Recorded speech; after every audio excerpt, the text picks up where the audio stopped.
And Father's Day to all the leading hematologists who spend a lot of busy time practicing and taking care of patients. It is adorable.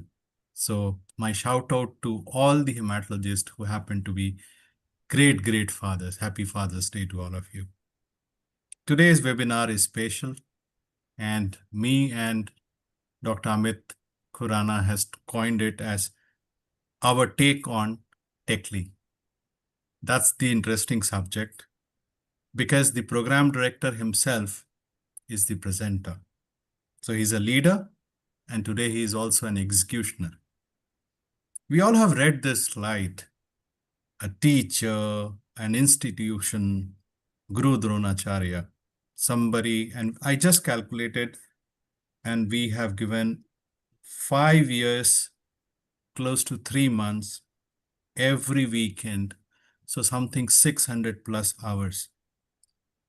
But my take on him is he's a leader on time management. He's a leader on decision making. He's a leader on prioritization, and he's a leader on organizational skills. Sir, if you would not have been a hematologist, you have been a great, great CEO of a Fortune 500 company, I must say this.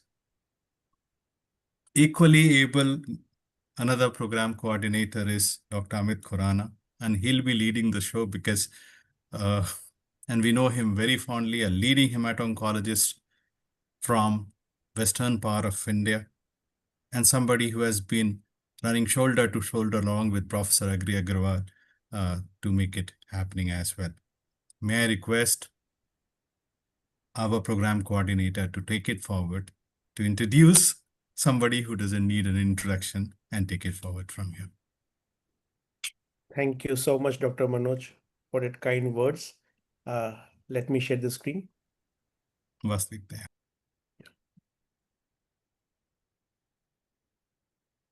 So, well, very good morning to all of you, and good afternoon and good evening to all others who are joining from rest part of the world.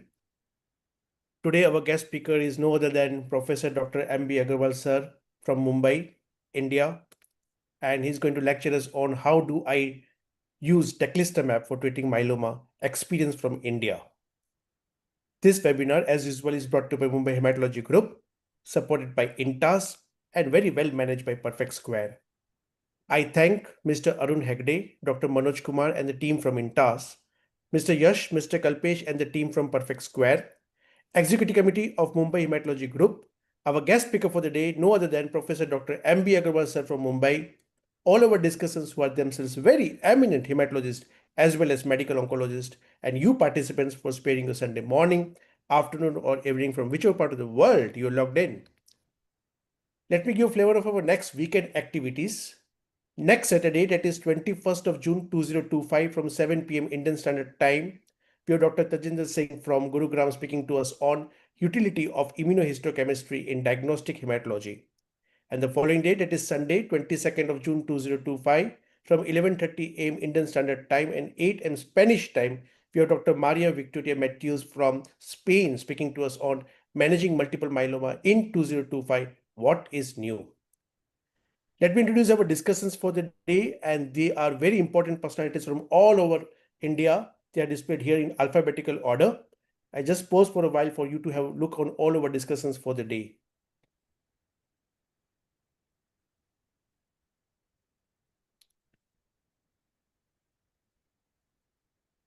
So these are our discussions for the day, and we have plus today here faculties who are going to share their personal experiences of using Teclistamab in India. Just to name them in brief, we have Dr. Nikhil Kumar, Dr. Mallikarjun Kalashetty, Dr. Rajesh Patidar, Dr. Samir Bellingkri, Dr. Sharad Damodar, Dr. Soumya Mukherjee from Dr. Suprakash Sanyal, Dr. Vikas Goel, Dr. Vinay Bohra, and Dr. Vipul Sheth. Just now it's the time to introduce our guest speaker for the day. We have no other than Professor Dr. M.B. Agarwal sir from Mumbai, India. And as rightly said, he does not require an introduction, but it's my formal duty which Agarwal sir has given me to introduce him.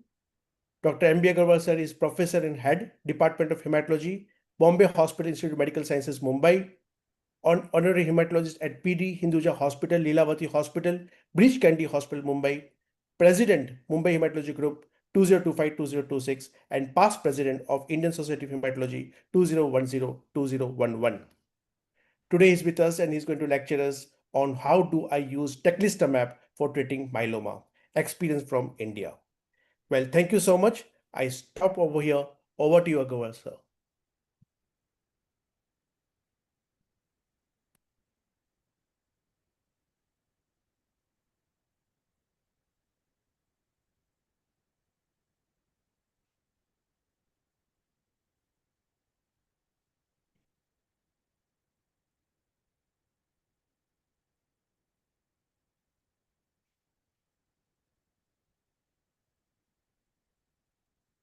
Okay, so thank you so much, Amit, and thanks, Dr. Manoj.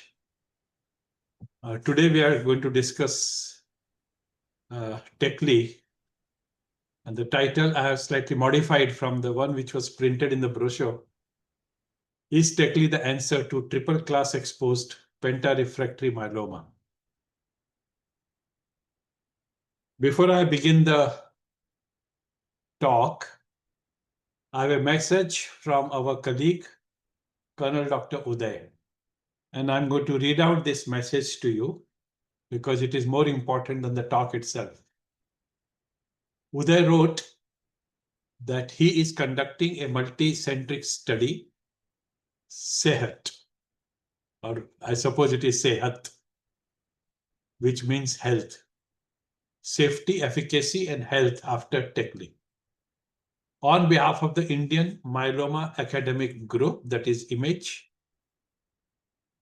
Dr. Uday is trying to understand the safety and efficacy of this novel therapy, that is Tecli, in the Indian context. Considering our patients' socioeconomic status and the ethnic diversity, along with a higher prevalence of infections likely to be linked with hygiene, we expect variations in patient outcome from our country vis-a-vis published trial data. We are initially planning to collect the cross-sectional data to determine the volume of the data, and thereafter, with the help of the collaborators, we shall follow up on this cohort every 6 months. Data collection will be anonymous, with each center responsible for follow-up and patient confidentiality privacy. No finding will be published, presented without prior approval from the collaborators. The confidentiality of the data shall be maintained as per the bylaws of the IMAGE.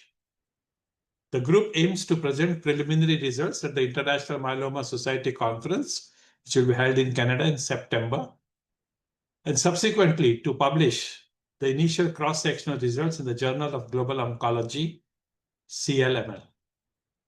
We have already collected data of 62 patients across the country.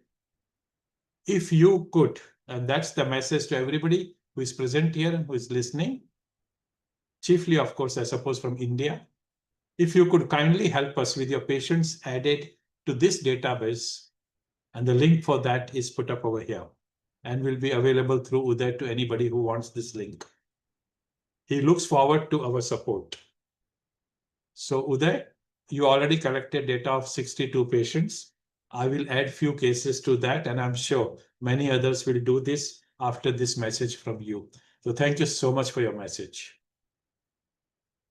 Amit has already read out this list to you that besides this talk, we will be sharing some of the experience our Indian colleagues have had in using Tecli in India. So let's come to the talk now. So how do I treat triple class exposed pentarefractory myeloma? So what exactly this terminology means? This terminology means that you've been exposed or you've been treated with drugs which belong to three classes: the PI, the IMIDs, and the monoclonals. And the example of the PI is Borte and Kafir. The example of the IMIDs is Len and POM. And the example of the monoclonal is the DARA. So you are triple class exposed. And if you become refractory to all these 5 drugs, then probably you have a problem in your hand. The treatment of such patient has been challenging. They have dismal outcome with survival less than 9 months. Allotransplant has been considered as a possible salvage therapy, but that's for a very select, high-risk, young myeloma having suitable donor with mortality of almost 40 to 45%. So this was never a good alternative, though we were forced to offer this to some of our patients, with almost half of them having a dismal outcome due to the transplant. So what has happened in the last couple of years is the new immune therapeutics, which have shown remarkable therapeutic activity, and allotransplant is now gone below the line. And these new options, which are all related to immune treatment of myeloma, include CAR-T, bispecifics, and the ADCs. As a result of which, allotransplant and our miscellaneous treatment like VDT PACE or modification of that have become to a great extent a bit obsolete. Let's begin with the case study, and the first case because of which I had exposure to Tecli. I don't take the full credit of treating this patient. This patient has been treated mostly from USA, but a part was played by us as well. So this patient, 50 years, female, 60 kg, businesswoman, diagnosed in May 2019 at the age of 45. Diagnosis myeloma, kappa light chain restricted, having bone disease, hypercalcemia, and presented with AKI. The cytogenetic features showed 13 monosomy, deletion 17p, and revised ISS 3. So she was a bad prognostic myeloma to begin with. Initially, she was treated with VTD, and with the improvement of the renal function, VRD. She underwent autologous transplant and then VR maintenance, followed by R maintenance. The response duration was 1 year, 8 months. The first relapse occurred in July 21, treated with KPD. Response duration was 7 months. February 22, DARA was added to KPD. The response duration extended to another 8 months. In October 22, finally, she moved on to Sloan, where she underwent an allotransplant from matched sibling donor, full donor chimerism, no GVHD. Unfortunately, the response duration was 5 months. At this stage, March 23, she was offered 2 modalities of treatment, bispecific versus CAR-T. Patient opted for bispecific, that is Tecli, and that was started in April 23 from Sloan. She was hospitalized there. She got the pre-medication with steroid, antihistaminics, and paracetamol. And the first dose of Tecli was given in the step-up fashion to avoid the CRS. It's given subcutaneously. The first dose was 3.6 mg, second was 18 mg, and the third was the full dose 1.5 mg per kg, 90 mg. Subsequently, she received this 90 mg on weekly basis, and later part once in 2 weeks. The fantastic part of this was, which was a news to me at that time and which no more surprises me today, is the patient showed a very rapid and deep response with kappa light chain in the serum dropping from over 2000 to less than 2 in 1 month of Tecli. Now, at that time, it was very, very amazing to me because I wasn't exposed to this drug and I had not expected that a penta-refractory patient can have such response from any modality of single drug therapy. The marrow at week 24 showed MRD negativity by flow with a sensitivity of 10 raised to -4. The first 3 doses were complicated with grade 1 CRS only in the form of fever, and these were managed with just paracetamol. All subsequent doses were administered as per schedule. Only the week 14 dose was delayed because patient had URTI needing antibiotics. By week 12, patient developed severe hypogammaglobulinemia with IgG dropping to around 200. And since then, she has been receiving monthly IV gamma globulin in the dose of 25 grams. She's not had further infections, no cytopenias, no HLH, no ICANS, no other extra hematological complications, no GVHD. Recently, patient has moved back to US. So that was my first exposure to Tecli. Now let's discuss more about bispecifics in general. Bispecifics have been around for over a decade. A drug which has not yet officially reached India is the Blina in 2014. Those who deal with hemophilia are aware of emicizumab 2017. And then this plethora of bispecifics in oncology. And here is our Tecli in 2022, Glofita for DLBCL in 2023, and the other drugs and the other bispecifics, including 2 more in myeloma field. Let's now come to the bispecifics for myeloma. So essentially, the bispecifics for the treatment of myeloma, what they do is they do the magic of redirecting the T lymphocytes. So this one sentence summarizes what exactly is the role they play. Now, fortunately, a plasma cell has huge number of targets on its surface where the research has been on where immunology can help you in controlling or destroying the plasma cell. And some of them which have seen the light of the day are over here, like CD38, which we have been doing for almost a decade, the BCMA, which we are going to talk today, and in very near future in India itself, we will have against GPRC5D, FCRH5, and CD19. The one which has been most extensively exploited, used, and practiced is immune therapy against BCMA, and the BCMA stands for B cell maturation antigen. So that is the new frontier.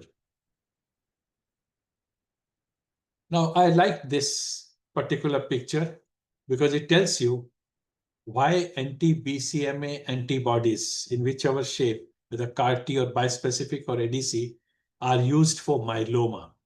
And that is because BCMA is most strongly exposed on the myeloma, moderately exposed in Waldenstrom, very weakly expressed on CLL, and not expressed at all on mantle cell. So this tells you that this immunotherapy is most effective and used for myeloma and not for other hematological malignancies, which are also of B cell origin. So we have these 3 BCMA-directed therapies, CAR-T, bispecifics, and the ADCs. Now let's come to now Tecli. So what does it do is now very obvious. It's a bispecific. So you got CD3 positive T cell being brought to the BCMA positive myeloma cell. And when the T cell is activated, it leads to the production of various kinds of cytokines, perforin, granzymes, all of which lead to the death of the myeloma cell. At the same time, it also liberates a large number of cytokines which produce the adverse effects. So how do you treat a patient of relapsed refractory myeloma with Teclistamab? So Tecli received its approval from US FDA almost about little less than 3 years ago in October 22. How is it administered? It is dispensed in single dose vial, ready to use solution in 2 concentrations, 30 mg and 153 mg. The vials of different concentrations should never be mixed together. And the volume of the injection at one side should not exceed 2 ml. That's the cover of Tecli, 30 mg, and that's the one, 153 mg. If you need greater doses, then it should be divided equally between the syringes. It's given subcutaneously, usually in the abdomen. Other subcutaneous sites can be used. More than 1 injection is required. There should be a distance of 2 centimeters between the 2 injection sites. Step-up dosing schedule is recommended and is practiced, and that is extremely important to prevent the adverse effects like CRS. The first dose is 0.06 mg per kg. The second dose is 5-fold more, 0.3 mg per kg. And the third one is 5-fold more, and is the final dose 1.5 mg per kg. And it takes about a week to reach the final dose, so day 1, day 4, and day 7. Same thing is shown over here, day 1, day 4, day 7, and then every week. There is a publication that you can probably speed up the dose escalation, what's called fast but not so furious. And that is, instead of day 1, 4, and 1, 7, you can give it on day 1, day 3, and day 5.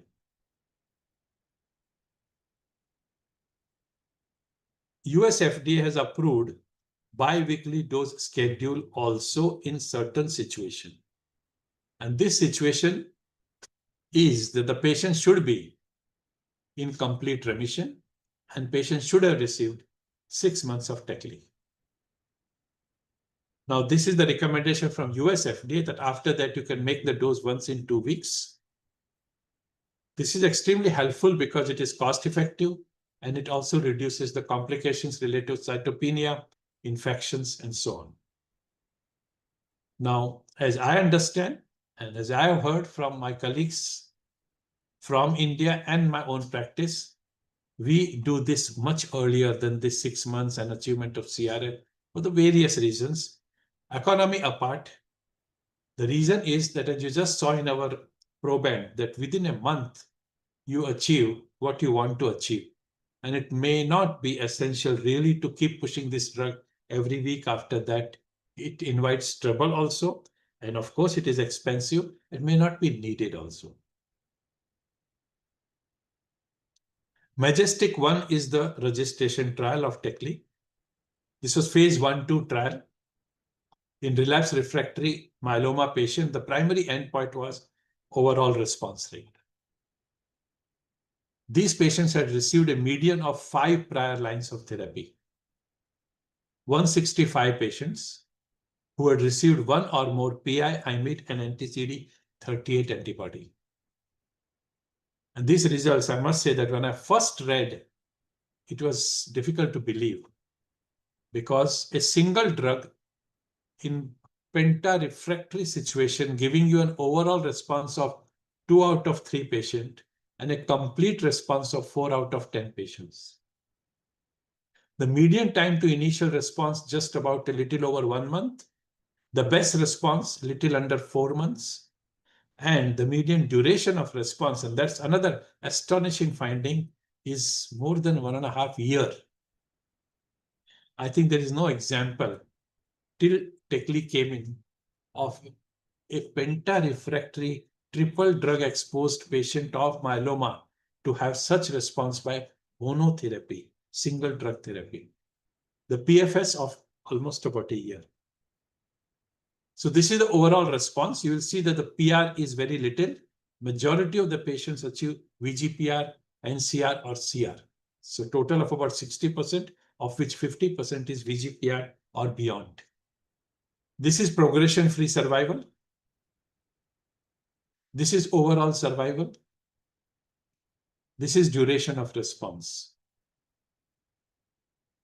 There's a subgroup analysis available, and we will see 4 of them. One is based on the staging. If you are stage 1 or 2, ISS 1 or 2, you do better than the ISS 3. If there is a extramedullary disease, you don't do so well than patients who do not have extramedullary disease.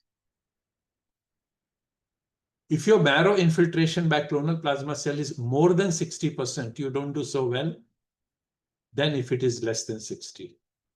So ISS stage, the amount of clonal plasma cells in the marrow and presence of extramedullary disease tell you what the likely response will be. Not in India, but in the Western world and in the developed world, there are a lot of patients who had already received CAR T. and had relapsed after that, and they received Tecli. So this is those patient subgroup analysis that had received ide-cel, and those patients who had received ide-cel do not do that well as those patients who have not received. I like to quote here one study published in Blood. Tecli in patients with RR myeloma previously exposed to any anti-BCMA treatment. So the Majestic-1 trial results demonstrated favorable efficacy and safety of Tecli in patients who were heavily treated, including those patients with prior anti-BCMA therapy. So though we mentioned that if you have been exposed, you do less well, but you still have efficacy. We now have even the long-term follow-up of Majestic-1 trial, which was presented in ESCO last year. So 165 patients, median follow-up now 2.5 years. Overall response rate increased to 63. Response deepened and the CR was achieved in almost half of the patients. And the MRD negativity 10⁻⁻5 was achieved in 85% of the patients where it was evaluated. So very high number of response and very deep responses. Median duration of response 2 years. PFS 11 months. Median OS 22 months. For patients who achieved CR or more than CR, MDOR, MPFS, MOS not yet reached. Estimated 30 months of all this was DOR 60, PFS 61, and OS 74 respectively. And when the doses were made once in 2 weeks, most of the patients maintained these responses. And this has been now widely exposed in used in India. So after having seen the long-term result, now let's go to the real world. So this is a data which was published in Blood Cancer 24 by Mohan Mira. If you want to learn anything about Tecli, you must read the work published by Mohan Mira and her group. 106 patients from 5 academic centers. 83, this sentence is, I think, extremely important, were ineligible to be included in Majestic-1. So this is real world. Tecli was found to be safe and effective. It yielded early and the deep responses in these heavily pretreated patients, including patients having high-risk disease on FISH and patients having received anti-BCMA therapies. There were patients with extramedullary disease. There were patients with poor performance status. And these patients definitely did less well. In the real world as well, the incidence of CRS and ICANS remained low. However, the risk of cytopenia and the related infections, and infections were not only due to cytopenia, have remained an ongoing challenge. And this is what probably Dr. Uday mentioned, that you have to look at the patients in India where the situation can be quite different. So this is declared in the real world, progression-free survival. This is overall survival. So with the longest follow-up of any bispecific in myeloma, Tecli continues to demonstrate deep and durable responses in patients who switched over to less frequent dosing. And in real world, that was very, very common. The safety profile of Tecli remains consistent with that of BCMA-targeted bispecific therapy, with a notable decrease in new onset of severe infection with time due to 2 reasons. 1, biweekly schedule, and 2, liberal use of intravenous gamma globulin. This is publication this year. Real-world evaluation of Tecli in the treatment of RR, MM, and international myeloma working group study. And if I summarize this data, once again, you got an excellent response of over 60%. So cut across the studies, 2 out of 3 patients will respond. And once again, the PR was only 12%. The rest all had VGPR, CR, or stringent CR. So majority of the patients have excellent response. Now, what are the determinants of the anti-BCMA engagers in multiple myeloma? So this is one study where the context of the research is that about 30% of relapsed refractory myeloma patients did not respond to anti-BCMA therapies. So the aim of the study was they employed whole genomic sequencing and in vitro assays to identify the mediator of these 30% primary refractory cases to the anti-BCMA therapy. And the conclusion was over here. The patients who were responding and the patients who were not responding. The responding patients, the response was based on therapeutic dosing, and therefore we should be a little careful in underdosing our patient. Patients who had normal T cell absolute count and the fitness. Patients who had less disease burden, therefore Tecli probably should be used early once you've got refractoriness to your 5 chief drugs. Low soluble BCMA and high membrane bound BCMA. So these are the patients who responded, and who did not respond are patients who received subtherapeutic dosing, where the T cell absolute count of fitness was low, the disease burden was high, the soluble BCMA was high, and the membrane bound BCMA was low. The conclusion was high soluble BCMA, low membrane BCMA, high tumor burden, low absolute T cell count, inadequate dosing, and dysfunctional T cell were those 30% of patients who were primarily refractory to anti-BCMA. That's another study in blood.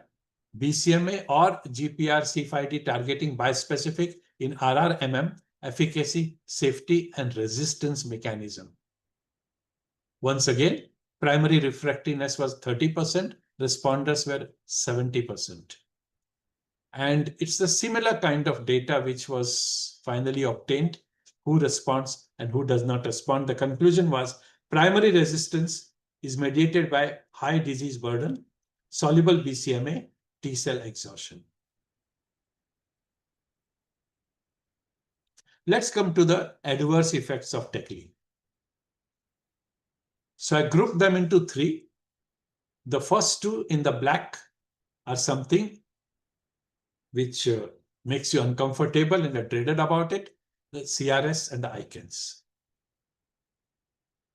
I remember when Jensen first approached me to use this, I said, I'm not a CAR-T specialist, so I have no exposure to patients who get CRS and ICANS.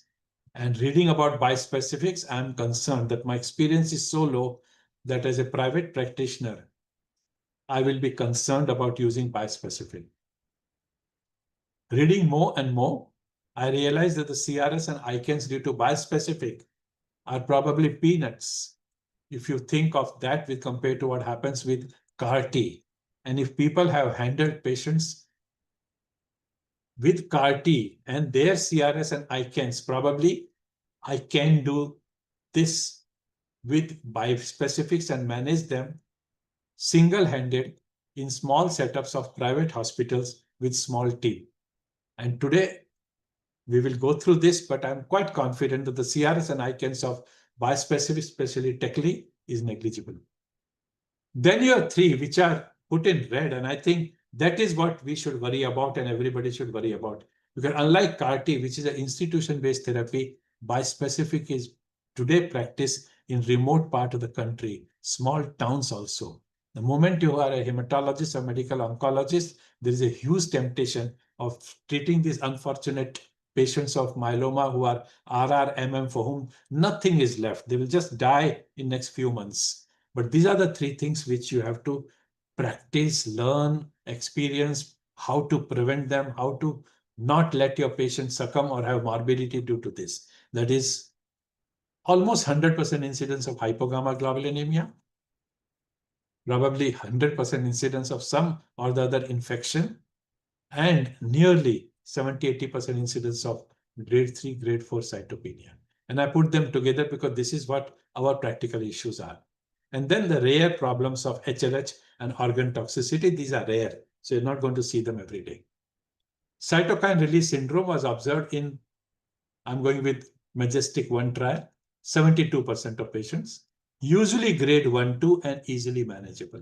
And that's why those using biospecifics in India and remote places don't have to worry. Grade 3 or more are rare. And you did not have to discontinue treatment in any patient. Most of the CRS occur, and that's another plus point, only in the step-up schedule. So you just need the patient to be indoor for the first 1 week.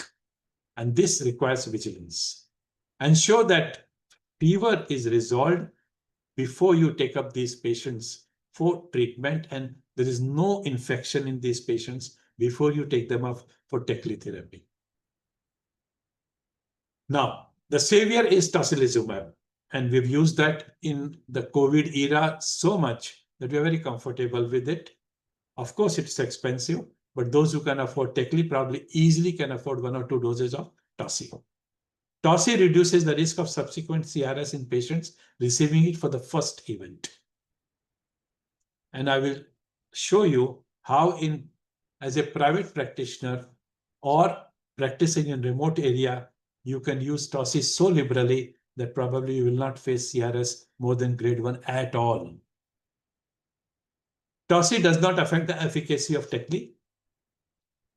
There are no baseline characteristics, including tumor burden or cytokine level, to predict the CRS occurrence and severity. Now that CRS occurs only during the stepping up of the dosing, and that CRS is more than grade 1 only in the beginning and only small percentage of patients. By the time you reach the second part of the treatment, there is hardly any CRS. So no CRS 27%, grade 1 CRS 50%, grade 2 CRS 21%, grade 3 0.6%. If the patient has received, again, it does not apply to India much, but the patient has received prior T-cell directed therapies, then CRS is still less. Management requires toci in about 1/3 of the patient, intravenous fluid in about 13% of patient, low flow oxygen 12%, steroids 8%, single vasopressor 0.6%. This gives you a lot of confidence. So this is initial grade 1 CRS, this is initial grade 2 CRS. What is interesting is whether you use DEXA or toci, the efficacy appears similar. The overall response rate of DEXA and toci equal. And for grade 2, DEXA, toci was used more often. And once again, the progress-free survival is identical. So cheaper means toci, dexamethasone. But two together, you can manage and prevent CRS in almost all patients. Now, this is what I was talking about. Again, small places, private practice, remote areas, or people like me. Prophylactic toci to prevent CRS. Indian patients are not comfortable in drug-induced toxicity. So why do you want to invite trouble? I think 1 dose of toci and your life is very easy. This is in hemisphere. Prophylactic toci reduces the incidence of CRS. Implication for outpatient step-up dosing. Now, I personally feel that we don't have to be that adventurous, and our bed cost is not so much. So we can do the step-up dosing in the hospital. And if you use toci, then you can have nice sleep in the night. ICANS, they are uncommon. I thought so till Vinay Bohara showed me a case of his recently, about 2 weeks ago or 1 week ago in Indore, who had ICANS grade 4. But I think that's a rarity. We don't see that. So ICANS can produce plethora of symptoms and signs, and it can lead to various alterations, various degree of alteration in the consciousness, and even to cerebral edema. In Majestic 1 trial, ICANS were just grade 1, 2. They can occur usually 4 days after the therapy, but last for very few days. They resolve with corticosteroids. And I use prophylactic anti-epileptics Others may be using it if the episode occurred. I again believe that Indian patients are not comfortable with you if something happens to them, and epilepsy is one of them. Now we come to what is most dreaded side effect in India. And I think we have to be extremely conscious of this fact and do not have morbidity and mortality due to this part, and that is infection, infection, infection, and infection. So first, Tecli reduces the humoral immunity. It produces severe hypogammaglobulinemia. Unfortunately, BCMA is expressed both in normal plasma cell and the malignant plasma cell. And that's the reason why IgG levels go below 400, I think in all patients, at least in my practice, all patients. Today, I've come to conclusion that you don't have to estimate IgG to decide whether you should give prophylactic gamma globulin or not. You should give it every month to every patient. So that's the third cost. So Tecli, Tossi, and IV gamma globulin are the main expenditure of this treatment. Now, this is what happens. It depletes the peripheral blood B cells and eliminates the normal plasma cell very quickly. And your IgG levels drop very quickly. The impact of IV gamma globulin supplementation on the risk of serious infection is huge. Those who receive primary prophylaxis with IV gamma globulin, irrespective of what the levels are, don't bother to measure them, get very little infection as against the observation. So Tecli induced severe defect in humoral immunity with decreased polyclonal immunoglobulin level and impaired vaccination responses was the conclusion of this particular study. IVIG use was associated with significantly low risk of serious infection among patients who were treated with Tecli.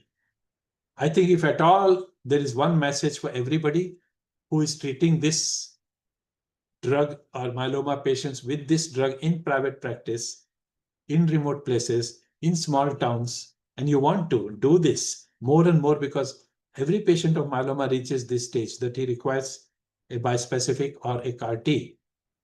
You should be very, very liberal with use of prophylactic Toci and IV gamma globulin prophylactically. And we will see what our colleagues do in the later part of today's webinar. Cytopenia. Now look at this. Neutropenia 72%, grade 3-4 65%. Anemia 55, grade 3-4 38. Thrombocytopenia 42%, grade 3-4 23%. Lymphopenia 36%, grade 3-4 almost all of them. Infections occur in almost 80% of patients, and this, of course, we may not be so worried about. Half of 55% grade 3-4, but this was during the COVID pandemic. Again, I'm quoting the figures from the Majestic trial. Onset of new grade 3 or 4 infection gradually decreases with time. And I think there are two reasons for that. One is twice dose of Tecli once in 2 weeks, which I use very early. You should use it very early. And liberal use of IV gamma globulin. These are the two reasons which have drastically reduced the incidence of infection, especially life-threatening infections. Now let's look at the infections.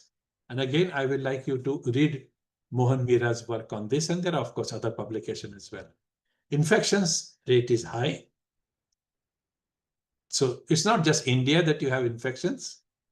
Infections are secondary to various reasons. We just saw hypogammaglobulinemia, then the neutropenia, then the lymphopenia, the B cell, and the T cell. So, I mean, you'll be surprised if your patient does not get infection. So they can occur without cytopenia, and these are important. Most important infections are bacterial and viral. Fungal infections are less common. They can occur late in the course, so you should be careful about this even up to 4 to 6 months. And as was mentioned earlier, with once in 2 weeks schedule and the use of IV gamma, this has reduced. Plus, of course, the moment you diagnose a plasma cell dyscrasia, these patients should be given all the vaccines and during the treatment antimicrobial agents. Whether it is MGUS or smoldering myeloma, prophylactic vaccination should start at that level so that they're efficacious. And antimicrobial should be given hand in hand with the treatment of myeloma. So this is any infection This is bacterial infection. This is fungal infection, less common, and this is viral infection. And this is grade 3 and higher, any infection, bacterial infection, fungal infection, viral infection. Organ-specific toxicity, and I will just like to summarize the cardiovascular toxicity, which you may be concerned with. So more than 3,500 cases where BITE product was used. 20.4% of patients had one or the other cardiovascular event. And these cardiovascular were fatal or myocarditis or shock or DIC or hypotension.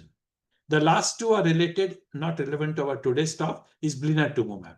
The first three are Tecli. Now, overall, of course, the incidence is small. As mentioned over here, the reported odd ratio was 2.4. And this is what is shown to you over here. The mortality rate, the potential time-specific risk, and the overlap with CRS. So cardiac is something one should be a little concerned about and one should monitor. And the patients who has got these kind of morbidities, you should be probably careful in using this drug. Injection site reaction, not very important, but yes, troubling to the patient. There is a published case of multifocal leukoencephalopathy. How to prevent and manage adverse effects? Patient, I think in India at least, should be hospitalized during the step-up dosing. Don't take a risk of outdoor treatment in the first week. Monitor closely for the signs and symptoms of CRS and ICANS. Should have an easy access to the medical team. So that is very, very important. You should be available 24/7. And patient should be instructed to reach the hospital for any kind of significant symptom and emergencies. At the first sign of CRS, assess the need for hospitalization, administer supportive care-based therapy for these. I think in India, we should admit them immediately. ICANS, again, supportive therapy, steroid, anti-epileptics, and other measures. And for both of them, Teclistamab. Other adverse effects include fever, skeletal-muscular pain, injection site reaction, fatigue, URTI, headache, pneumonia, nausea, diarrhea. The patient should be provided educational material. They should look out for the neutropenia, risk of infection, and reporting when infections occur. Over the last 3 years, Tecli has helped 20,000 plus patients of RRMM. It has been given even to patients who are above the age of 80. Now, I'm a little concerned here. I recently had a patient who was 83 and I hesitated in starting Tecli. But then here is the confidence booster, Annals of Hematology, that 3 patients of above 80 treated with Tecli. And the response, if you look at the age group under 75 and over 75, the response in patients over 75 is little more, better, and higher than those under 75. So age does not decrease your response. And once again, VGPR, 40, 50. This is progression-free survival, under 75, above 75, better than under 75. Number of patients of myeloma by the time they reach you for penta-refractory situation may be patients of renal failure and on dialysis. And this is a publication that this drug can be used post-dialysis. I'm going to come to my end and I'm going to give you some takeaways from ESCO 25, ESCO 24, and the last myeloma meeting. So ESCO 25, which was held recently, TOSI prophylaxis for outdoor therapy of Tecli. So Western world is very conscious of indoor expenses. We probably don't have to worry much. So I again repeat, first week, let the patient be indoor. This is Tecli in relapsed refractory AL amyloidosis. Now, this is a burning problem. Amyloidosis in hematology practice is, if not as common as myeloma, is left and right. And these patients, after our treatment with DARA and Cyber D, when they relapse, we don't have any good treatment for them. Now, this is the result of Tecli in amyloidosis. And I'm very impressed. What it shows over here is CR, VGPR, and this VGPR, green, blue, and magenta. Look at this. Fascinating response. The deaths are over here, and they are far and few. Grade 3 infection are the dots, very few. Grade 3 icons are stars, extremely few. Patients ongoing treatment, majority of them. Patient discontinuing treatment, very few. So AL amyloidosis, after your initial line of treatment, when the patient relapses, you've got another tool. Coming to ESCO 24, a year back. So outpatient step-up administration with prophylactic TOSI. So this is not only in 25, and last year, there was a message to you that you can do step-up on OPD basis, provided you use prophylactic TOSI. And this is, again, single-dose prophylactic TOSI in community setting.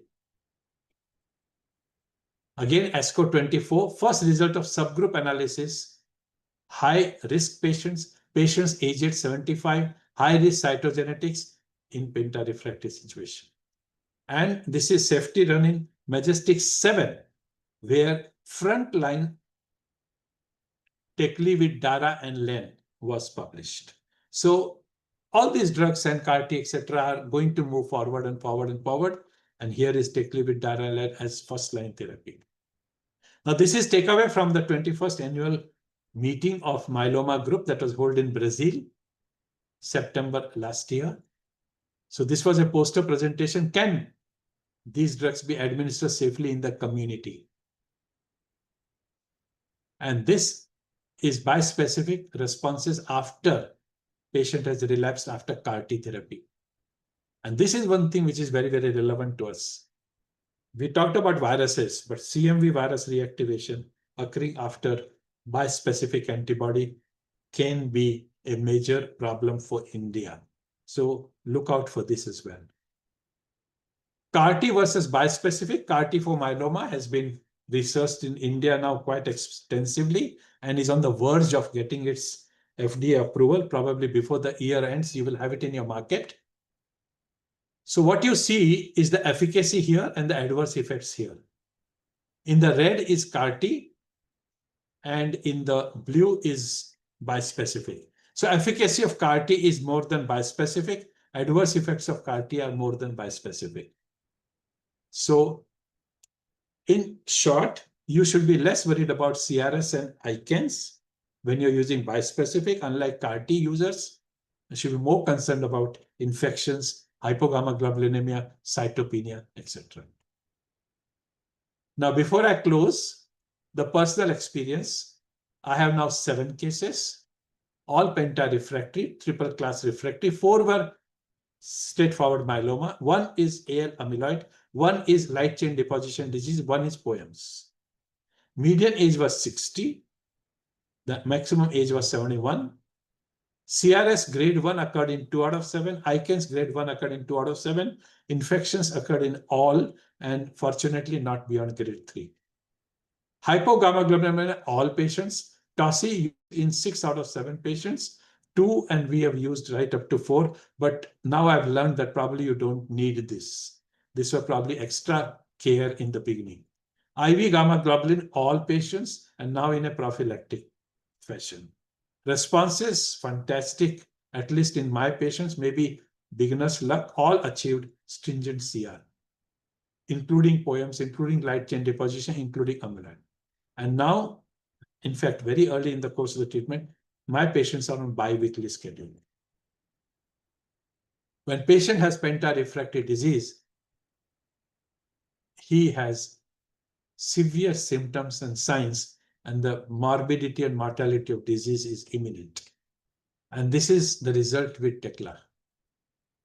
You see this, you see less, and you see nothing here. Extramedullary disease, though we said that it responds less, but it responds. This is before Tecla, this is after Tecla. Patients with pleuropericardial effusion due to malignancy, fluid showing all these anaplastic plasma cells, have responded away. Last 2 slides. Tecli has transformed the treatment of relapsed refractory MM. It is likely to move in the earlier lines of treatment, including maybe first line of treatment for those ghastly patients who are double hit, triple hit, very high risk, 15-20% of myeloma patients. Ongoing combination trials with Tecli as I just showed you with Dara and Len, are likely to be ideal partners for the earlier lines of therapy. Post-transplant maintenance, we use Len plus Velcade, we use sometimes carfilzomib, we use Dara. Post-transplant maintenance with Tecli is another area which is being explored. Use of prophylactic TOSI has made your life very easy in using this drug at small places in private practice and in community setting. Lastly, Tecli need to reach all patients. Now, this is a stumbling block. It has to reach all the patients across the geography, across the socio-economic boundaries. How will this happen? When will this happen? I do not know, but this must happen. Telling you how good the drug is and how easy it is to handle, we can handle this, but what to do about our geography and our socio-economic situation. Well, thank you so much. And now our coordinator will probably invite the individual case presentations. Thank you, Agarwal sir, for that fantastic and lovely lecture. It was so crystal clear, and your lecture goes directly into our brain. It is that clear, sir. Fantastic. And I think every word what you spoke, every sentence was damn clear. And I think from tomorrow, I am very well versed with Techly. I don't know about others, but tomorrow I am very, very well versed with Techly, sir. And now we have our expert opinions and experiences from the expert panelists. And I just looked into the chat box. We have with us 5 expert experienced specialists. And first we have Dr. Mallikarjun Kalashetty, who used Techly. And I would like to have his experience of Techly. Good morning, Dr. Amit. Good morning, sir. Wonderful presentation indeed. I agree with Dr. Amit. I think everything that we need to learn on Teclistamab, you have wonderfully elucidated it already. And our experience is quite similar to what you expressed, sir. So first case was a young person who was diagnosed with myeloma stage 3, kappa light chain, renal failure at the time of diagnosis. His creatinine was around 7, never went on dialysis. Treated that time initially with Cybody. He did achieve good paraprotein remission. However, his renal dysfunction went down to around creatinine of around 2 to 3. He could not tolerate, because of various issues, could not tolerate Len and POM, if I remember well. And then he was put on thalidomide maintenance, developed significant neuropathy. Later, he had disease coming back, obviously, with again worsening renal dysfunction, very high light chain burden, kappa going up into several thousands, really. So he was then treated with carfilzomib-based treatment, received about 8 to 10 of those doses, did well for that duration of time. Again, had worsening disease, paraproteinemia, worsening renal function. Each time paraprotein would go up, his kidney functions would worsen. By then the Dara assistance came up, and then he was put on Dara-based therapy, Dara-Dex, if I remember well. Again, he did well with that for about 18 to 24 months, and again he started worsening, which is when I think in July 2024 we started him on Teclistamab. We were all worried because of high disease burden. Again, his kappa was I think 1,800 or 2,000. And he had significant renal dysfunction. So we tried to do it as inpatient, as you rightly mentioned. So again, we were pleasantly surprised. I think we did the step-up doses day 1, 3 or 4, and 7, I think, and then weekly. By 3 weeks, his kappa was around 2 and lambda was 1. And almost the paraprotein was not detectable. So and then he continued weekly for about 4 to 6 weeks, and then we moved quickly to bi-weekly also, because by then he was colonized, he had aspergillosis, he was getting in and out of hospital because of infections. He obviously was on prophylactic IVIG therapy, infection prophylaxis. So he's been on Teclistamab now. However, he doesn't take it regularly. So it's about a year now. Now these days he takes it once in 6 to 8 weeks, but then his paraprotein is still okay. My colleague used it in a plasma cell leukemia. I guess, if I remember well, Dara RVD was induction, underwent autograft, relapsed very quickly, and then was on Teclistamab for a few months. I think she progressed within 3 to 6 months. We had another patient who, again, pentarefractory myeloma, had underlying liver dysfunction. significant drug-induced liver injury too.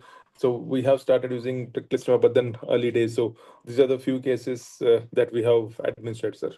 Dr. Amit, back to you. Great, Dr. Mallikarjun, good to listen from you regarding Tecli. And now we'll hear from Dr. Nikhil Kumar. Dr. Nikhil. Yeah, good afternoon, everyone. Thank you, Dr. Amit, MB Agarwal, sir, and Mumbai Hematology Group for providing us with this opportunity. Once again, fantastic lecture, lot of practice points, lucid and comprehensively covered all the updates on Teclistamab. Before we get on to that, I think I should definitely mention this. Over the last 5 years, the MHG webinars has been the best real world learning experience, and it's like a weekly CME on Saturday and Sunday. All the videos available for free and collection over last 5 years. I think it's a phenomenal effort from MHG and MB Agarwal, sir. It is definitely a ready reckoner on any topic, any given topic in hematology, which is covered in detail in all the webinars, and it's a great collection. So moving on to the topic, we have an experience of around 10 patients in whom we have administered Teclistamab, 2 patients as part of clinical trial and 8 patients commercially, all heavily pretreated patients with a median of 4 lines of treatment, 2 patients with plasma cell leukemia, which has relapsed after DARA VRD, DARA KPD, and transplant. So very difficult group of patients. And one of our patients who relapsed after a clinical trial of BCMA CAR-T. 3 patients had extensive extramedullary disease. The median age of patients was 68 years, and our oldest patient was 78. So quite on the elderly side and difficult group of patients. We follow the day 1, day 3, day 5, the condensed schedule for administration of the drug. Unless patients have a CRS or any event in between, day 135 is what we follow in our practice.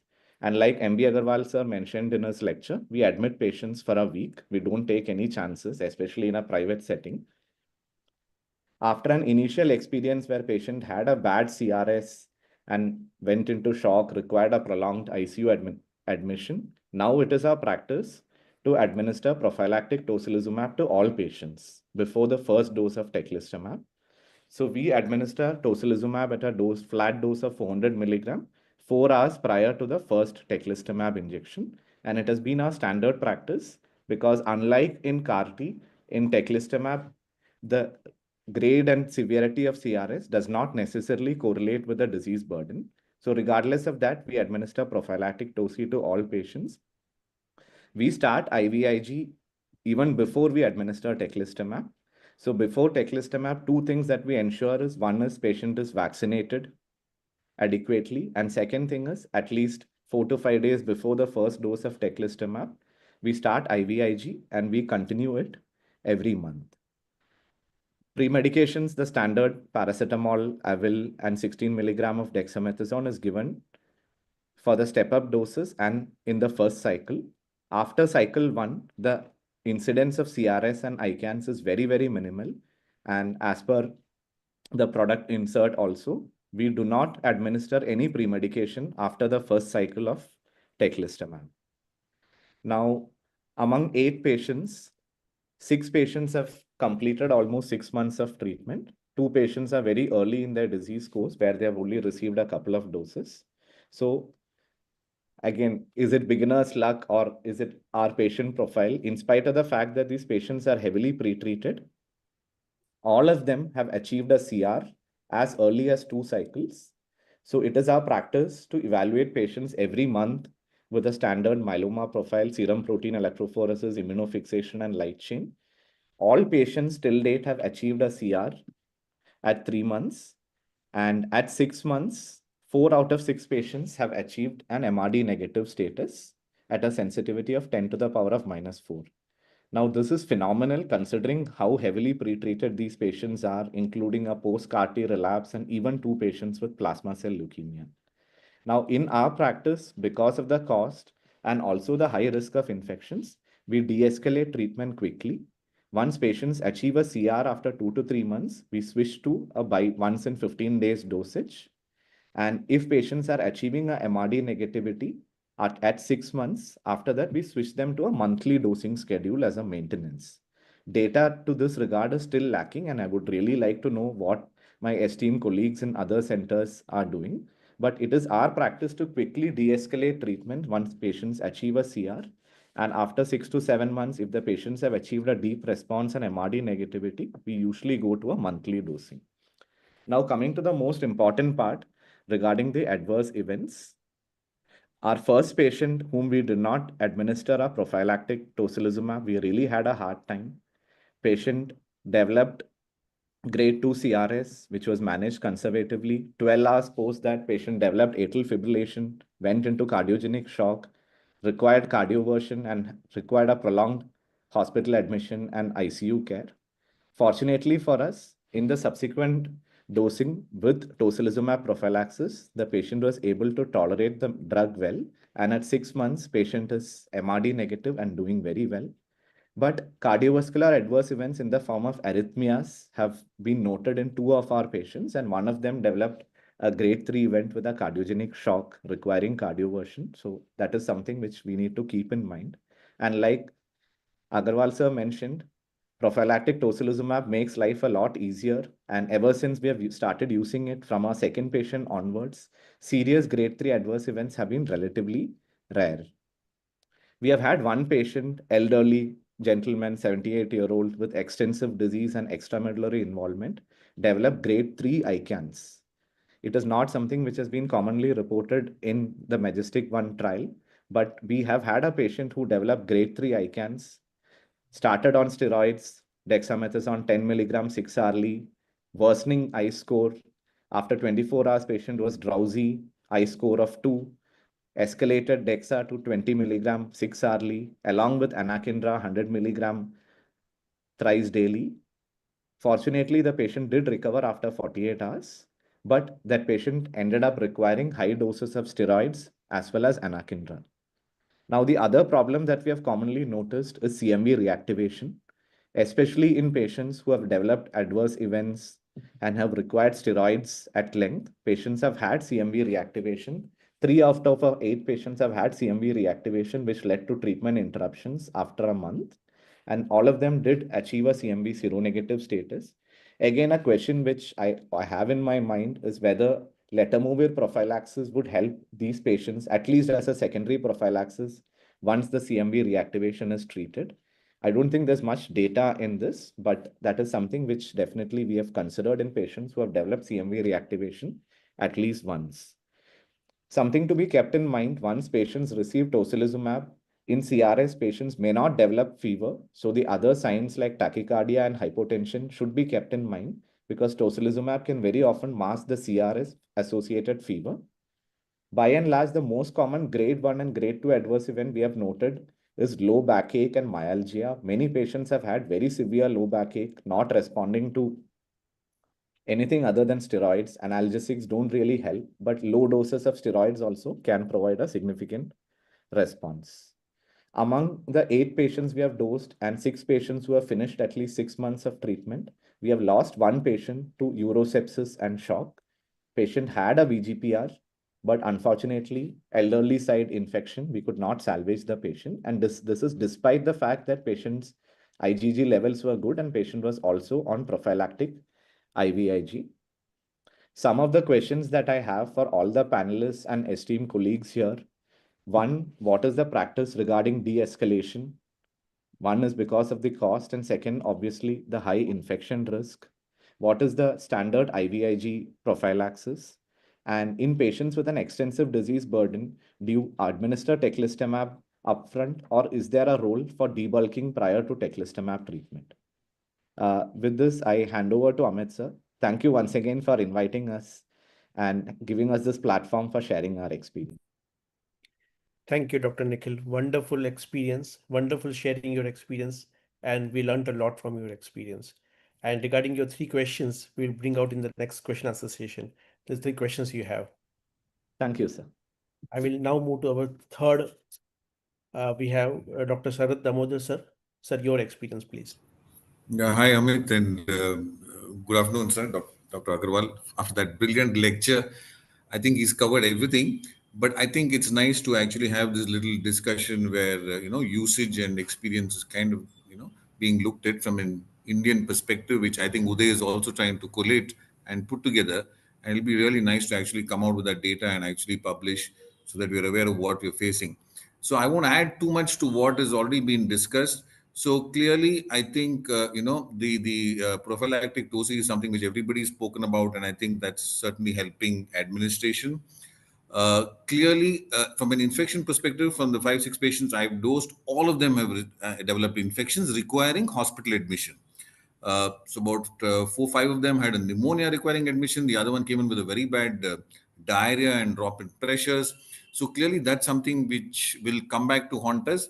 And I think giving them IVIG every month has to be something which we have to do to kind of prevent this as much as we can.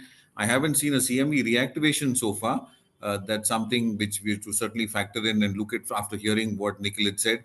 It's something which I think can blow up in our scenario. Now, the other thing is giving a gap on the dosing. So, like Sir mentioned, I think the remission we are seeing is there, within the first 4 weeks. Almost everybody is hitting remission. So I think I'm going beyond beginner's luck to say that this actually works in everybody because everybody is saying that. So I think it truly works, and you're seeing that within that first 4 weeks for sure, which is actually allowing us to now increase the gap in dosing. And a lot of us, I think, because of economic reasons, also have moved to 2 weeks straight away and gone to a month, because then you don't have to give a test dose till day 28. So you can manage that. And a few of my patients, for infection and economic reasons, we've given a gap now from the drug, and they've gone beyond 3 and 6 months in complete remission without anything. So like Sir mentioned, that if you look at the PFS data there of 18 months where people have held on, you can clearly see that already, even with that little dosing we've done. So I think this is something good for us, for our country. Can we get away with slight breaks in dosing, and then you may have to redo another test dose if you have to restart it again, but clearly we can get away with that. And I've been fighting with the company to try and bring that 90 mg vial, because it's, I think, unfair to keep 30 and 153.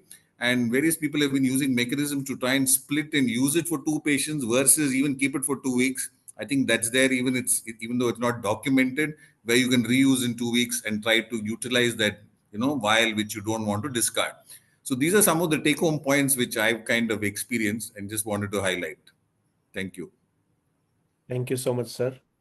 Dr. Vinay Bohra, your experience. Dr. Vinay. Yes, good morning. Thank you, Agrawal, sir. Dr. Amit, thank you. So I would just like to share this case. This was the first time I used tocilizumab. 55-year-old lady. She's a common, patient between me and Dr. M.B. Agrawal, sir. So she's pentarefractory. She's relapsed within 1 year of her transplant. We had exhausted almost all the drugs. Presentation was very weird. At the time of relapse, she had multiple, plasmacytomas. Whole body was studded with plasmacytomas. Marrow did not show any plasma cells, even on flow cytometry. Electrophoresis, free light chain, everything was okay. So we decided to go ahead with Teclistamab. She was admitted for almost 7 days, day 1, day 4, day 7. But I did not give her tocilizumab. And now I regret why I did not give her tocilizumab. Day 8, she was fine, discharged. Day 10, she came back with, altered sensorium, which progressed in a matter of 6 hours. And when she came, she was aggressive, she was abusive, straight away admitted to ICU. Metabolic parameters were okay. Calcium was fine, urea, creatinine, everything was okay. Ammonia was okay. When neurologist was involved for them, probably it was the first time that, they had seen somebody who has received teclistamab and coming with altered sensorium. But they had varieties of diagnosis for her, viral meningitis, encephalitis, metabolic encephalopathy. CSF could not be done because her platelets were low. But then I was very sure that it was ICANN. She presented with ICANN grade 3, grade 4. MRI was okay. And now she was started on steroids, tocilizumab 8 mg per kg. She needed 2 doses of tocilizumab. She was in ICU for almost 6-7 days. She was on RT feeds. She was totally disoriented during her ICU stay. Day 6, day 7 of ICU stay, she started improving. Day 8, she was like perfectly fine, conscious oriented. And so this was last week when Agrawal sir had come to Indore. I discussed that case with him. And then 8 days, last 8 days, she's fine. She has been discharged. Now she's on second full dose of tocilizumab. So that was first time, I had used teclistamab and she had started for toxicity.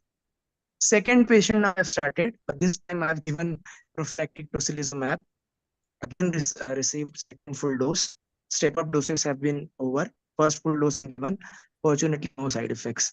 So for me, take-home lecture and from the experience which I had in last 1 days, we have to give tocilizumab. We cannot afford to not to give something like tocilizumab. Otherwise, we'll end up having those side effects. And of course, Agrawal.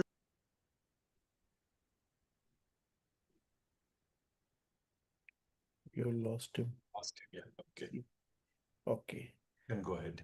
Yeah, we'll proceed further. Dr. Vipul Sheth, are you there? Dr. Vipul Sheth? Yeah. Yeah, hi. You can hear? Yes, Can yes. you- Please go ahead. Okay, I'm traveling, so I'm not switching the video. Thank you, sir, for the lucid talk. It was very informative, as usual. I have nothing more to add to what speakers have said. I'll say my experience of TOSI is not much, but CAR-T very extensive abroad rather than India. But since this is about India, I'll just stick to Indian experience, where I have one patient experience of teclistamab. And I'll say it's not a very ideal patient. I did not even want to give, was forced to give because of funds. They had funds and all, but this was a very young, and I wanted feedback actually. So this was a very young 30-year-old male uh, who was treated with uh, frontline VRD and followed by autologous transplant. He had P53 1q deletion and gain. So he was the most terrible genomics that you'll have. He was put on maintenance immediately. I think 2-3 months. He relapsed post autologous. He was put on Dara, Carfil, pomalidomide, and Dexa, 4-drug. And he also, when he relapsed, he had frank extramedullary disease involving skin. Multiple skin sites, chest wall, uh, that time not in the brain, and also pleural effusion. So with Carfil, pomalidomide, Dexa, and daratumumab, he achieved more than VGPR. Like he was nearly CR in PET scan as well as in M band and light chain, and his MRD was also negative on the bone marrow. To the tune, I'll say 10 to the power minus 3 or 4, a flow lab. We don't have NGS. Took him for allo transplant because he was very young with P53. He had a fully matched unrelated donor, did well, no GVHD. Uh, Day 150, he continued to be bone marrow MRD negative and PET scan negative. On day 150, he started having a nodule in the skin. And since then, it was such a rapid progression that I mean, cyclosporin was already tapered. I had also planned prophylactic DLI, but before I could give, he had frank progressive extramedullary disease with compression of spine and in the brain also, lungs everywhere. So he got radiation to the spine, and then we were discussing. So I had given him option of going abroad, but he wanted treatment here, and I was not very keen because I have not seen good experience with extramedullary disease as such. But anyways, I started it. I gave prophylactic toci. He was also neutropenic that time because the marrow was involved with more than 80% plasma cells. So the cause of neutropenia was plasma cells, and I had to give toci. He had no active infection. His procalcitonin was normal. So I gave 3 doses of toci. He also had extensive lung myeloma. He was also intubated. Gave 3 doses of toci. His light chain was 3,000, came down to 2,000, unlike what other speakers have said. But this was a very rare case. I won't even rate him equal to others. Didn't have very good response, and I could extubate, means we could wean him. But of course, I had to continue toci at the same frequency because it was very aggressive disease. And then kept on giving immunoglobulin frequently every 15 days actually, but landed up again in severe chest pneumonia and infection. and he had recurrent spinal masses also, so finally lost him. So my question here is just one thing I would really like to ask Dr. M.B. Agarwal or any of the panelists or Amit also. Like if you have a patient in neutropenia because of the plasma cells itself, usual median time to response is at least 2 weeks or 3 weeks. But you can't judge. So I did his marrow at 3 weeks, which was hypocellular. All the plasma cells had gone, but that is stunned marrow. So at what dose you'll stop and you'll allow the marrow to recover, thinking that the plasma cells are all gone, and let it recover and then start teclistamab, or just keeping shooting in teclistamab? That is one doubt I have. Regarding I just heard about amyloidosis. I'll just say MBSA presented my experience here is nothing but abroad when we give CAR T cells. So sir mentioned about cardiomyopathy. I will just say we never saw any carditis with either CAR T cells or teclistamab. The only problem of carditis was with amyloidosis, especially those amyloid patients which had heart involvement. And we used to do TROP-T and pro-BNP very frequently to prophylactically pick it up. That's all. So, but this question of neutropenia to start with, I would just really like opinion of any of you. Thank you. Thank you, Dr. Vipul. Sir, you have the answer to the neutropenia question, what Dr. Vipul asked. Would you want to answer that? If it's to me, then Yeah. I think I have a good answer to this. One thing is very clear that if the neutropenia is due to extensive marrow infiltration by plasma cells, then by logic, unless you control the plasma cells, this neutropenia will not improve. So like you have patients of acute leukemia, what we do, probably same kind of care and treatment one would offer to these patients. At the same time, I would probably aggressively treat the myeloma, having told the relatives that that's the only way out. You may lose the patient, that is there, but then the etiology is the plasma cell itself. So you would have to hit it hard. And once, sir, you hit But after then you see the bone marrow biopsy you do and it's hypocellular, no plasma cells now. When will be the next dose of teclistamab you like to introduce? So that will depend upon the overall condition of the patient. Because once you have achieved what you want to achieve, then I think there is no hurry of giving the next dose of teclistamab. His overall condition, his infection status, his organ function profile, his performance status, everything should permit. I think this is a very powerful drug.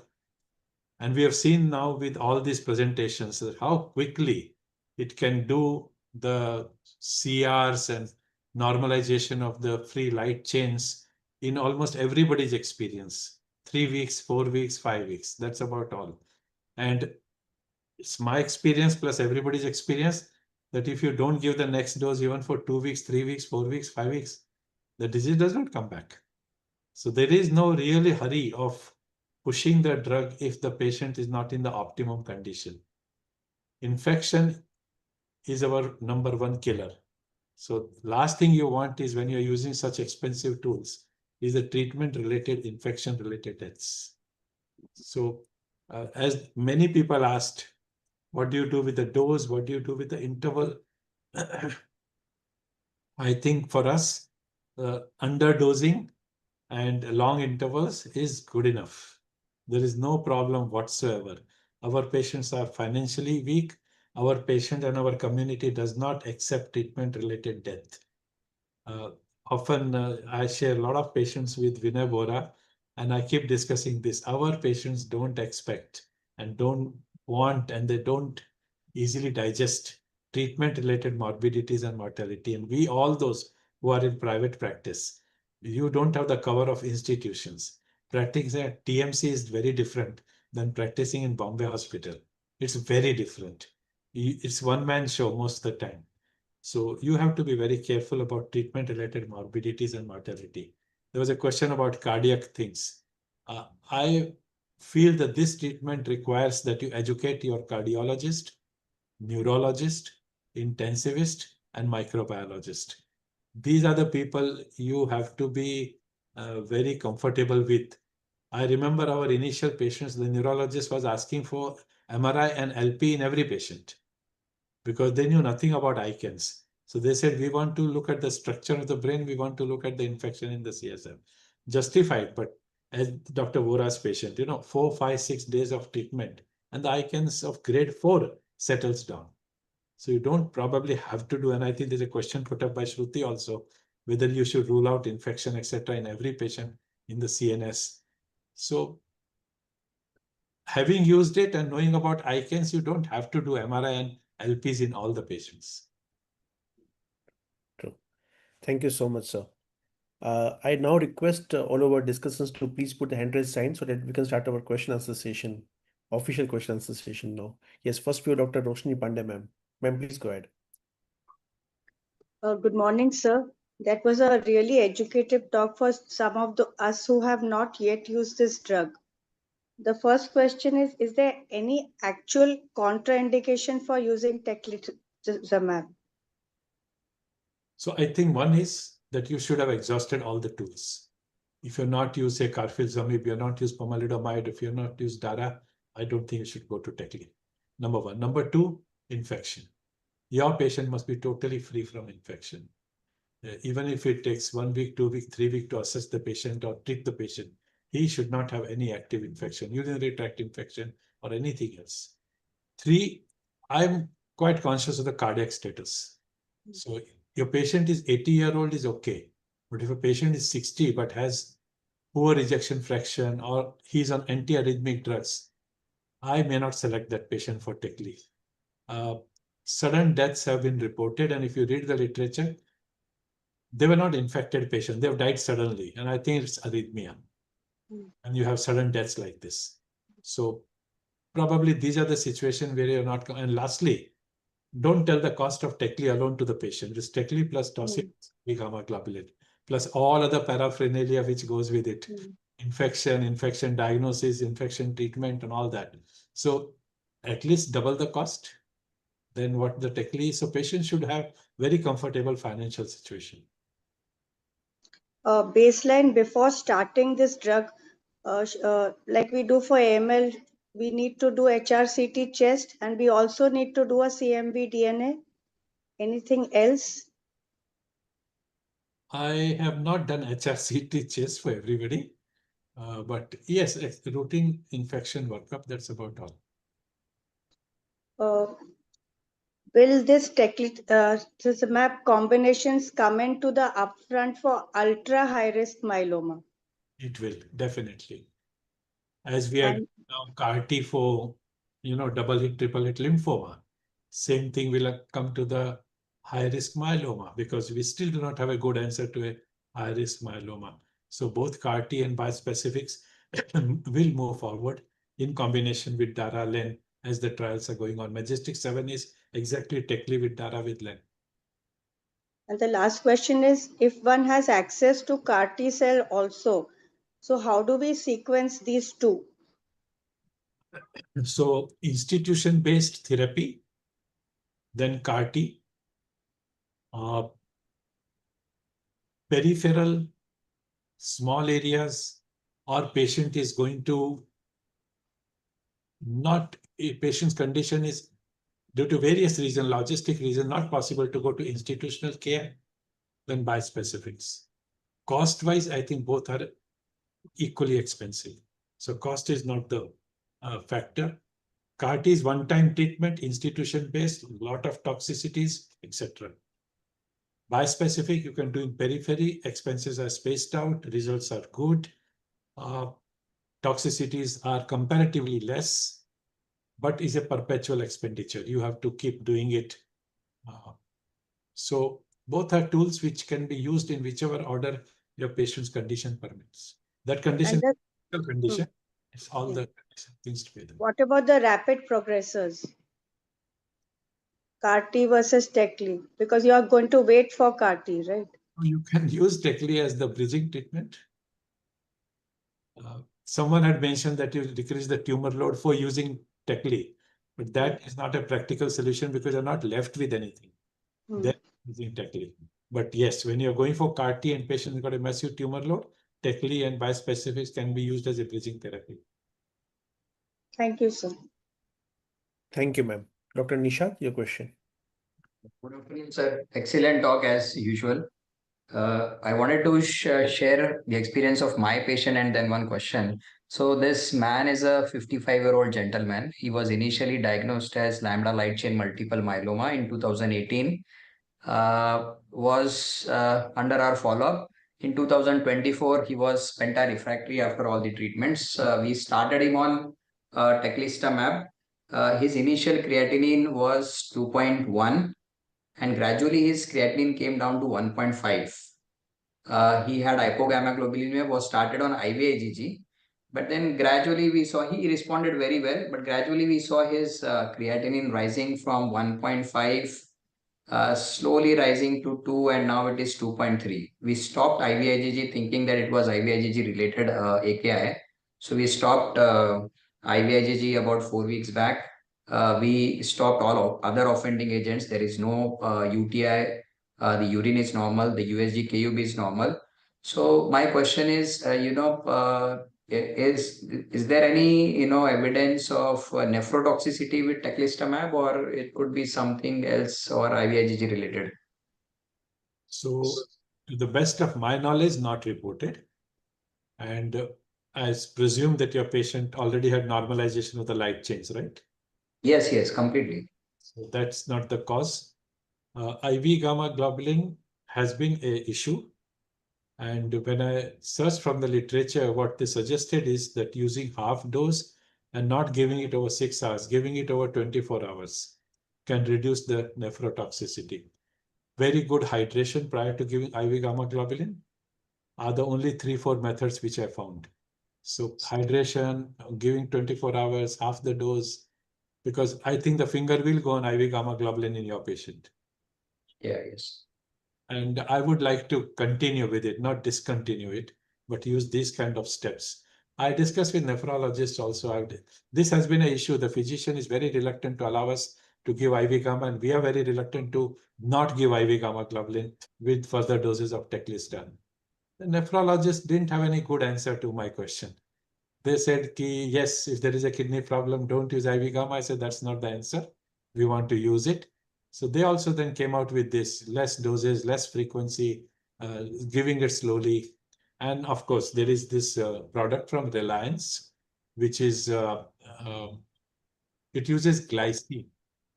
So that is less nephrotoxic. So in such patients, use the Reliance product. That's the only product. Intas are the sponsor of this webinar, but then we don't use Intas product in that situation. Thank you, sir. Thank you, sir. Thank you, Dr. Nishad. Sir, we have some couple of questions from the audience. One question from Dr. Raghavendra Rajeshwarkar. How do you manage shock while the patient is on Tecli? Do we go for fluid management or NORAD, or steroids or antidotes are available when the patient is on shock?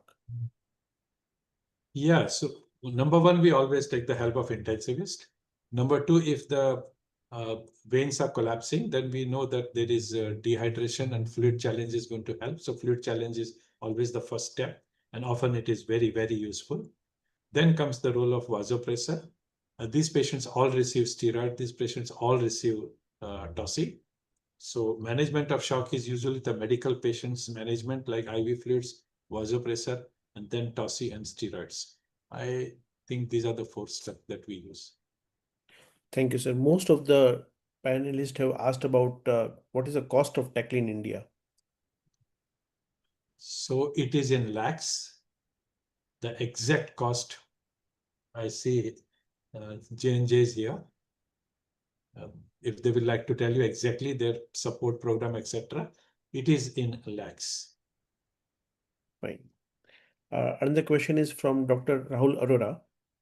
In patients with TP53 mutated, myeloma, post-VRD and post-KPD, as well as DARA failure, with severe thrombocytopenia, patient started on Tecli and post-step-up dose received 4 doses. First dose CRS managed with TOSI, no further CRS, but no response at all. How long to give Tecli before we say that it is Tecli failure? So as I have shown, the Majestic trial has shown that although the median time to response was 4 weeks, but there were patients right up to 4 months for response to have started off. So if funds permit, I think patients are very discouraged if when you show the light chains are not decreasing after 2, 3, 4, 5 doses. So I've not had a patient who has gone up to, first of all, I've not had a refractory patient. But if you have a refractory patient, theoretically, you should continue up to 4 to 6 months before saying that the drug is not working. That's not going to happen easily for an expensive drug like this. The patients and the relatives are not going to allow you to continue. True, sir. Another question is from couple of questions from Dr. Shruti Tosniwal. Some of you already answered. How would you divide the vial if the dose is around 75? I personally feel that those who are going for this treatment, they can afford the treatment. So I have never done keeping the vial for second dose, which was discussed by, I think, Nikhil or somebody. I don't have two patients at a time that I can easily divide. Institutional practice, it may be possible that you've got two patients who are receiving the doses, but I've not had that situation easily.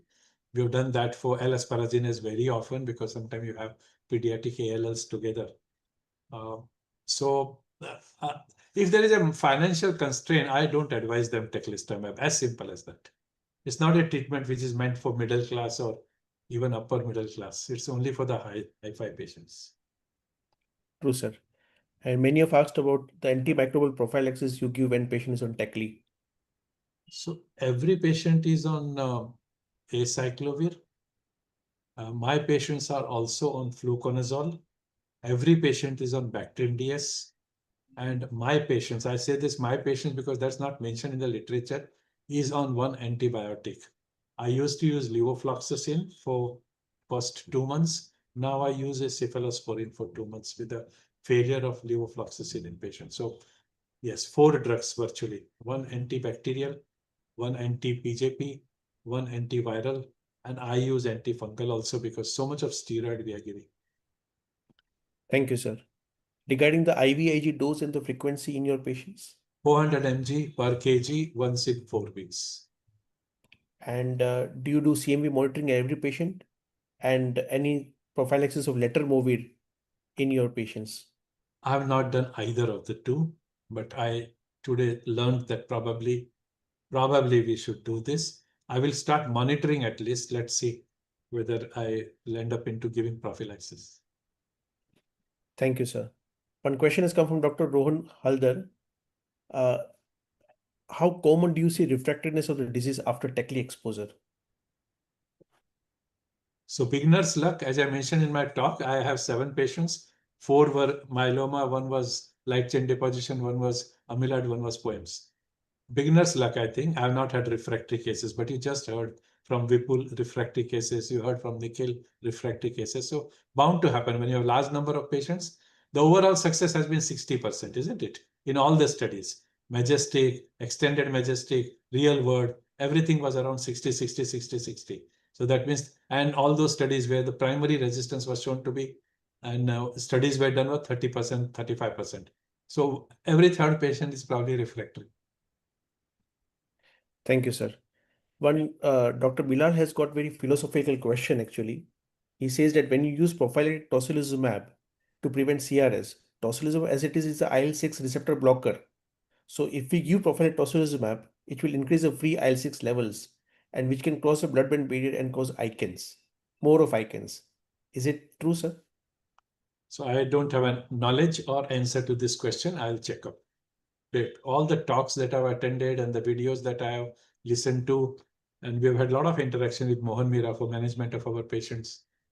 This discussion had not come up, but I will check up. I do not have an answer to this question. Thank you, sir. Another question from Dr. Shyam. Does checking for BCMA expression on plasma cells in relapse refractory settings helps to select the patient will work on Tecli or not? Yeah, so the one of the mechanism of resistance is poor expression of BCMA on the plasma cells. One, I'm not sure whether that's easily available in India in clinical practice. 2, our patients are not exposed to anti-BCMA therapies. Like, on those trials, there were patients who had already undergone CAR-T, etc. So Nikhil may have such patients, Vipul may have such patients. I don't have such patients. So I don't know whether I will do this easily or I'll do it for all the patients before starting them. When you say 30% patients are resistant, poor expression of BCMA is only one of the mechanism of failure. We listed all those 5-6 mechanisms. And if my patient has not received anti-BCMA therapy, and I don't have all other bispecifics which act on other antigens, so I'm not left with any option. If I have a penta-refractory patient, I will go with Tecli if the patient can afford and he is infection-free and his heart condition is good. Those are my criteria. At the moment, I don't do this in clinical practice. Thank you, sir. One question is asked from Dr. Divyani Joshi. Can we use subcutaneous IVIG, subcutaneous immunoglobulin as an alternative to IVIG?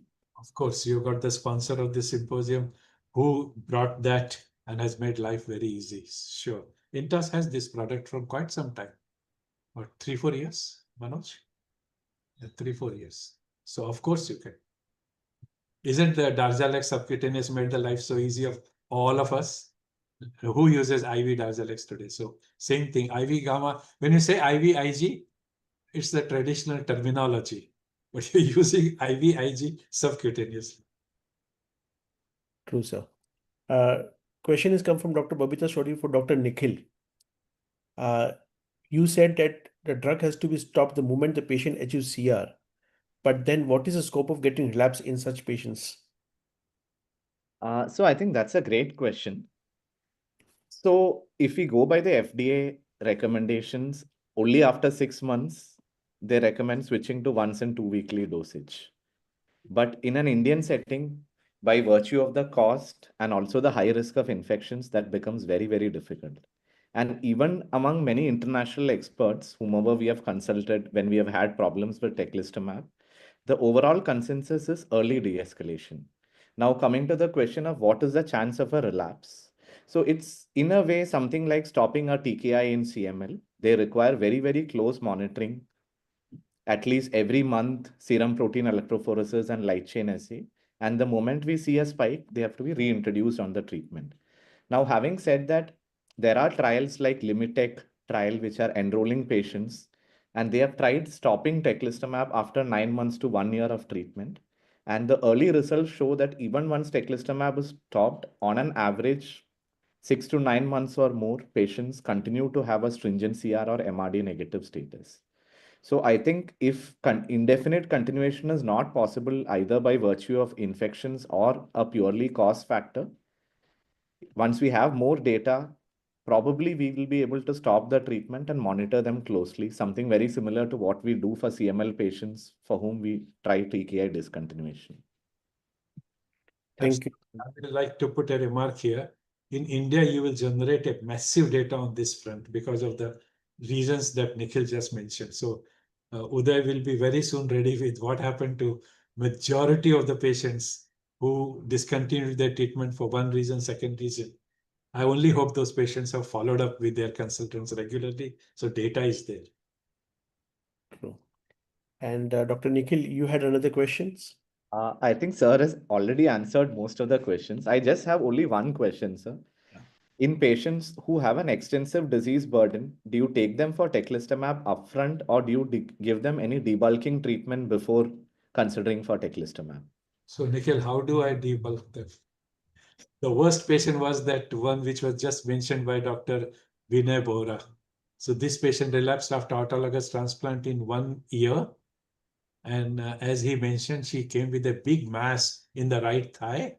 And when the PET scan was done, she had plasmacytomas all over the body. And what size of those plasmacytomas? And now, how do I debulk her? She had exhausted all the tools. We were not left with anything in India except VDT pace. And I thought Teclia will be better than VDT pace for her. That's true, sir, because in our initial experience, in our hope that because we somehow had doubts if patient has an extensive extramedullary or disease burden, they may not respond well. We did try giving reduced dose DCEP to 2 patients, but unfortunately, even before they could make it to Teclistamab, we lost the patients. So since then, we have been giving upfront Teclistamab and hoping and praying that they would respond. I mean, look back for the last 30 years. How many patients have responded to VDT-based or allied programs or chemotherapy-based program, and how long have they lived? you can count them on weeks and months. Hardly anybody has gone beyond 3 months. And the quality of life for those 3 months has been miserable, not only due to disease, also due to the drugs. So that was, I think, out of frustration, nothing. They don't work much. Thank you, sir. Thank you, Dr. Nikhil. Dr. Thanda, you have a question? Dr. Thanda? Thank you very much for your lecture. So I have learned a lot from you. Um, I'd like to know about the tuberculosis infection, sir. Do you usually use anti-tuberculosis prophylaxis for those patients? Tuberculosis is rampant in India, no question about that. It's difficult to refuse that a patient who has got a pulmonary problem during the treatment of myeloma is not tuberculosis. So we are very liberal with investigating those patients with the help of chest physician, including bronchoalveolar lavage and gene expert and AFB and all those business of microbiologically trying to document it. We had one patient out of these 7 patients that I discussed who finally came out to be positive on gene expert. So prophylactic AKT, we don't use. Prophylactic isoniazid, we do not use.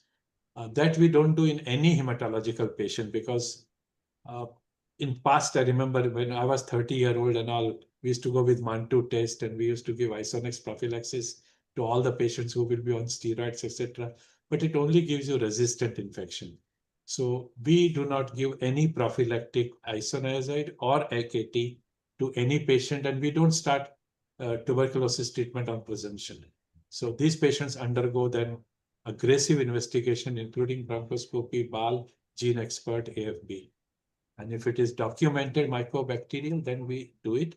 The only situation where we've used prophylactic AKT is when you found caseating granulomas, but could not document the organism, or even non-caseating granulomas when you could not document the organisms. Just on the basis that the commonest granuloma is tuberculosis, then you give AKT, but full-blown AKT, not just partial. Thank you. Thank you, Dr. Thanda. Any other question you have? Thank you.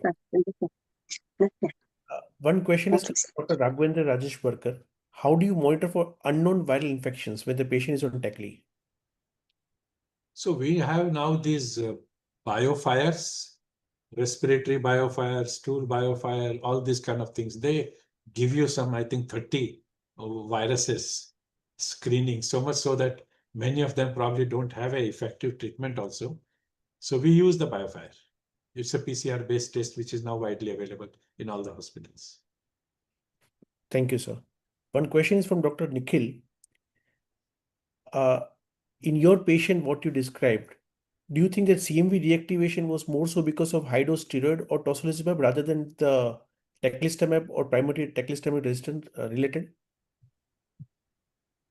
I think so, sir, because one of the patients who had a high CMV viral load, 80,000, 1 lakh plus, that patient, that was the same elderly gentleman who developed grade 3 ICANS and we had to give prolonged steroids, anakinra and other things.